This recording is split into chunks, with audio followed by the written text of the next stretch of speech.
दोपहर के वक्त अबुल हसन वापस आया और अपने साथियों को बताया कि राजा और बाज सरदार मजीद अरबी घोड़े खरीदना चाहते हैं, लिहाजा हमारा जहाज चौथे रोज वापस रवाना हो जाएगा।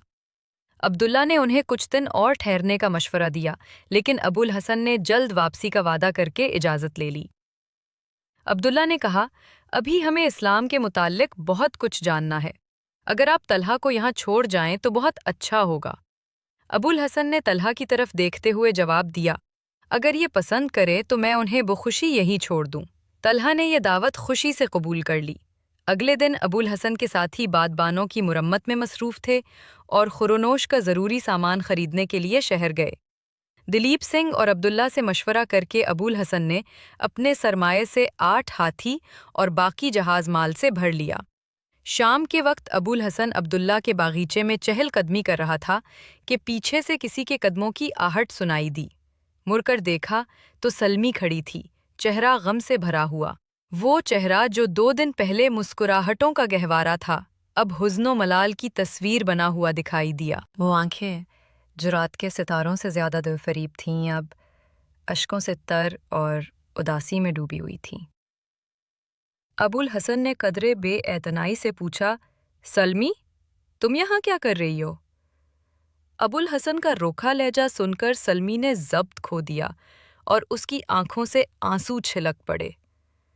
लबों पर लरसती हुई आवाज़ निकली, आप परसों जा रहे हैं? अबुल हसन ने नरमी से कहा, हाँ, लेकिन तुम रो क्यों रही हो? सलमी ने कहा, कुछ नहीं, कुछ भी तो नहीं। आंसुओं में भीगी मुस्कुराहट ने अबुल हसन के दिल को छुआ। उसने कहा, सलमी, तुम अब भी वही हो। इस्लाम कबूल करने के बावजूद तुम में कोई तब्दीली नहीं आई। तुम्हें अब नामहरमों के सामने आने से इज्तनाब करना चाहिए। एक मुसलमान औरत का सबसे बड़ा जेवर हया है। सलमी ने आहिस्ता से कहा, आप मुझसे नाराज़ हैं? मैंने आपके कहने पर लिबास बदल लिया, नमाज भी पढ़ी, परसों से मैंने घर के बाहर कदम नहीं रखा। क्या ये भी ज़रूरी है कि मुसलमान के सामने ना आऊं? अबुल हसन ने कहा, हाँ, अब ये भी ज़रूरी है। मैं तलहा को यहाँ छोड़ रहा हूँ ताकि वो तुम्हें सिखाए, इस्लाम की सही तालीम और औरत के फ़राइज़ समझाए। सलमी ने कहा, मुझे किसी और तालीम की ज़रूरत नहीं। आप जो हुक्म देंगे मैं मानूंगी। आपके इशारे पर मैं पहाड़ पर चढ़ सकती हूँ और मंदिर में छलांग लगा सकती हूँ। अबुल हसन ने संजीदगी से कहा, सलमी, अगर मेरी खुशी चाहती हो तो सुनो। मैं सिर्फ ये चाहता हूँ कि तुम हकीकी मुसलमान बनो। मुसलमान का हर फेल खुदा की खुशी के लिए होता है, ना कि किसी इंसान की रज़ा के लिए। कलमा पढ़ने के बाद तुमने एक नई दुनिया में कदम रखा। ये दुनिया एक लामतनाही जद्दोजहद का मैदान है। मुसलमान के दिल में आहूं और आंसुओं के लिए जगह नहीं। जिंदगी एक इम्तिहान है जिसमें सब्र ज़रूरी है। खुदा की राह में इंसान को अपनी ख्वाहिशात कुर्बान करना पड़ती हैं और उसके दिल में कुर्बानी का हौसला होना चाहिए।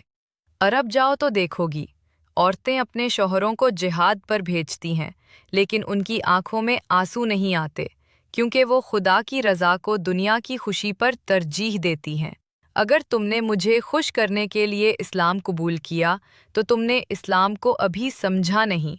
अगर खुदा को खुश करना चाहती हो तो घर जाओ, मैं तलहा को भेजता हूँ, वो तुम्हें कुरान सिखाएगा। मैं चाहता हूँ जब मैं वापस आऊँ तो देखूँ कि तुम्हारा घर और दिल दोनों बदल चुके हैं। एक सच्ची मुसलमान औरत की तरह तुम हया में ढल चुकी हो। सलमी ने उम्मीद से पूछा, आप कब वापस आएंगे?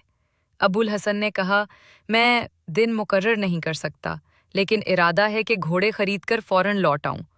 अगर जिहाद के लिए जाना पड़ा तो शायद ना लौट सकूं।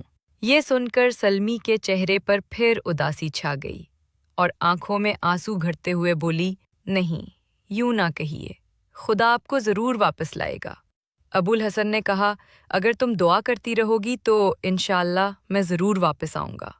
सलमी ने आह भरी, अगर मेरी दुआ कबूल होती तो आप जाने का इरादा क्यों करते? अबुल हसन ने महसूस किया कि वो ज़्यादा बोल चुका है, लिहाजा लहजे को सख्त बनाते हुए कहा, अगर अरब की सब औरतें तुम जैसी होती तो इस्लाम की रोशनी अरब से बाहर ना जाती।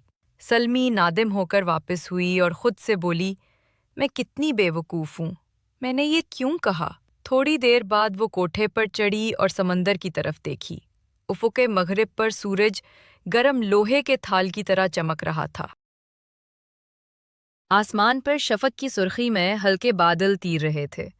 مرطوب ہوا ناریل کے درختوں میں دھن چھیڑ رہی تھی۔ تمام منظر حسین تھے مگر سلمی کی نظریں بے قرار تھیں۔ اس کی نگاہیں سمندر کنارے اربوں کے جہاز پر جم گئیں۔ دل میں ایک طوفان برپا تھا۔ وہ دعا کے لیے اٹھی اور ہاتھ اٹھا کر آسمان کی طرف دیکھنے لگی۔ اے خشکی و تری کے مالک، مجھے ایمان عطا کر، مجھے سیدھی راہ دکھا اور مجھے حیا کی روش دے۔ جب وہ واپس آئیں تو میں ان کے سامنے شرمندہ نہ ہوں، بلکہ وہ مجھے دیکھ کر خوش ہوں اور خفا نہ ہوں۔